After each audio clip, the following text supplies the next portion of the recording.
तजियाकारों के सामने सवालात रखते हैं। यूट्यूब के एजाज साहब, आपसे पूछा जा रहा है बैरिस्टर अकील मलिक के स्टेटमेंट से मुतालिक, जो कहते हैं कि पीटीआई अमलन एक ही शख्सियत के गिर्द महदूद दिखाई देती है। इनके इत्तेहादी कई माह से जेल में हैं, मगर क़यादत की जानिब से उनके हक़ में कोई आवाज़ नहीं उठाई जाती। आपकी इसके ऊपर क्या राय है? देखिए, बैरिस्टर अकील जो हैं वो हैं तो हुकूमत के ज़ाहिर वजीर हैं, बात उन्होंने गलत नहीं की, इसमें कोई शक नहीं है कि जो पीटीआई की अपनी क़यादत भी है और पीटीआई के जो इत्तेहादी भी है, उनमें से ज्यादातर दोनों तरफ जुड़े हुए हैं। यानी कि पॉपुलैरिटी के एतबार से जब अगर देखें तो वो इमरान खान के इर्द गिर्द घूमते हैं, और दूसरे एतबार से वो बाहर इस्टेब्लिशमेंट से भी जुड़े हुए हैं। लेकिन बाज ऐसे इत्तेहादी हैं जो इस्टेब्लिशमेंट से नहीं जुड़े हुए, महमूद खान अचकज़ई हो गए या अलामा नासिर अब्बास हो गए, वो उस तरह से जुड़े नहीं हुए।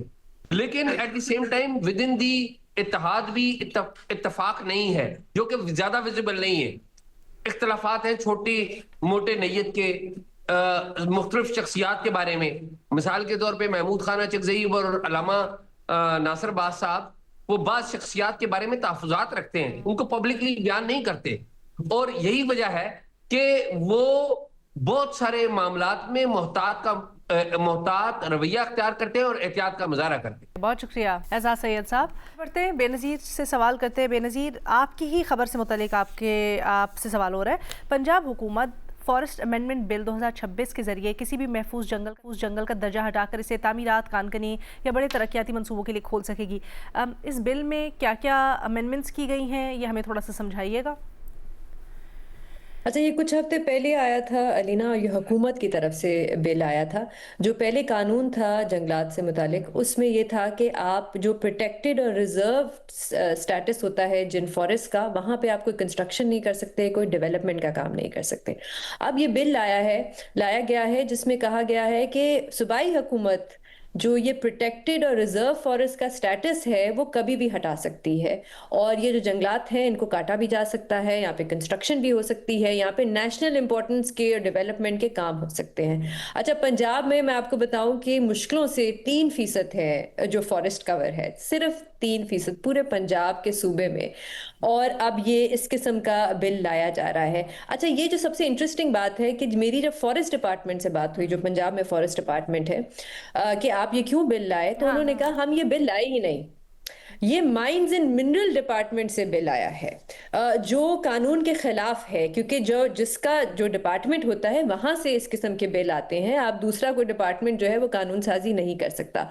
तो वहां पे ये एक सोच है माइंस एंड मिनरल में कि हम माइंस एंड मिनरल का काम करना चाहते हैं, लेकिन इस किस्म के जो कानून है उनकी वजह से हमारा ये रुकावट बनती है, तो इसलिए इस किस्म का बिल लाया गया है।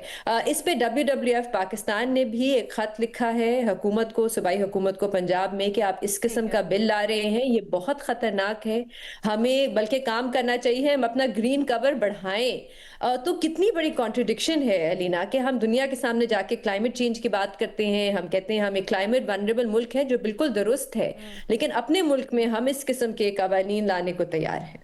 अच्छा बेनज़ीर, इसमें कोई ओवरसाइट अथॉरिटी भी नहीं रखी गई? यानी अगर किसी जगह के बारे में, किसी जंगल के बारे में फैसला करना है तो वो कौन करेगा, ऐसी कोई शक क्या? बिल्कुल भी नहीं अलीना, जो पुराना कानून था एक्चुअली वो उसमें बड़ा तफसील से ये बताया गया था कि अगर ऐसा कोई फैसला करने की ज़रूरत है तो कॉम्पेंसेशन देने की ज़रूरत है, और क्या कहते हैं, आपने परमिशन लेनी है काबीना से, और वो भी बहुत ही स्ट्रिक्ट रिक्वायरमेंट थी कि अगर कोई सड़क बननी है, कोई राइट टू वे बनना है, तो सिर्फ उस रिक्वायरमेंट को पूरा करने के लिए आप जंगलात काट सकते हैं। इसमें ऐसा कुछ नहीं है, वो सारी चीज़ें हटा दी गई। Very alarming. मज़ीद साहब, आपसे इमरान खान की सेहत से मुतालिक सवाल हो रहा है। पूछा जा रहा है, एक तरफ हुकूमत ये कह रही है कि पानी का इलाज बेहतरीन हो रहा है, अपोजिशन पर इल्ज़ाम लगा रही है कि वो मामलात को सियासी बना रही है। सवाल ये है कि क्या हुकूमत ने इस मामले को दुरुस्त अंदाज में संभाला है? मेरा ख्याल है वो जो डॉक्टर्स के बयान से मुतालिक भी तजाद पाया जाना है, उसके ऊपर देखिए बहुत ही मेरा ख्याल है बहुत सिंपल सा इशू था जिसको गवर्नमेंट ने कॉम्प्लिकेट कर दिया। एक तो ये कि डिले करना, डिले का अब गवर्नमेंट खुद वो कर रही है, एडमिट कर रही है इस बात को कि डिले किया गया उसमें जो पहले ही दिन। दूसरा ये कि इसमें क्या मतलब कौन से कबाहत थी, अगर आप उनके जो ज़ाती मालिज थे डॉक्टर फैसल, उनको बुला के दिखवा देते, सेटिस्फाई हो जाती। यानी पीटीआई या उनकी फैमिली को कोई ऑब्जेक्शन नहीं होता ना अगर उनके पर्सनल फिजिशियन आ जाते। इसमें कौन सी सियासत इन्वॉल्व थी, इसमें क्या चीज़ें थीं, वो कौन सा राज जो है वो डॉक्टर फैसल को दे देते जो जिससे क़यामत आ जाती। तो मेरा ख्याल है गवर्नमेंट ने मिस हैंडल किया, क्योंकि ये इशू एक दिन का इशू था।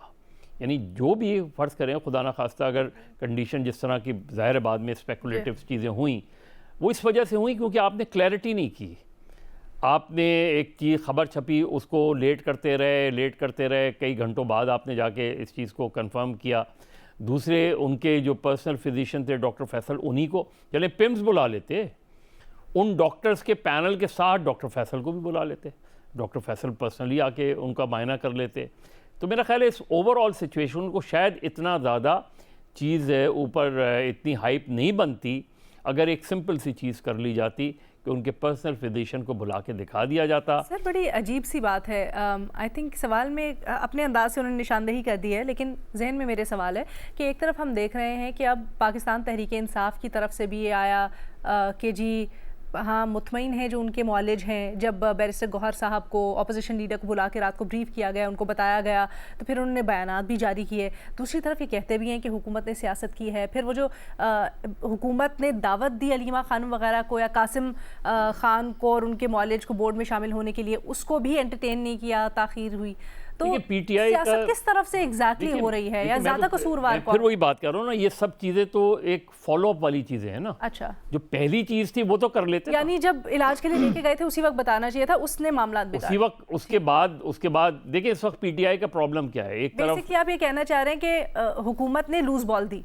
एक तरफ पीटीआई का क्या प्रॉब्लम है इस वक्त, एक तरफ पीटीआई की लीडरशिप है, ठीक है, दूसरी तरफ तहरीक तहफ़्फ़ुज़ आइन है और बीच में अलीमा खान है। इस वक्त ये सूरत हाल है उसमें। तो गवर्नमेंट के लिए, और गवर्नमेंट का फ़ायदा होता है इसमें, मुझे ये समझ में नहीं आ रहा कि गवर्नमेंट ने इस चीज़ को, गवर्नमेंट का फ़ायदा होता। और देखें नवाज़ शरीफ साहब जब बीमार थे उनके ज़ाती मौलिज को नहीं बुलाया गया था क्या इस चीज़ में? तो इस चीज़ को मेरा ख्याल है मिस हैंडल किया गवर्नमेंट ने। डॉक्टर आसिम जिनका आज अंसार अब्बासी साहब की उसमें रिपोर्ट भी है, उन्होंने भी क्या बात की है।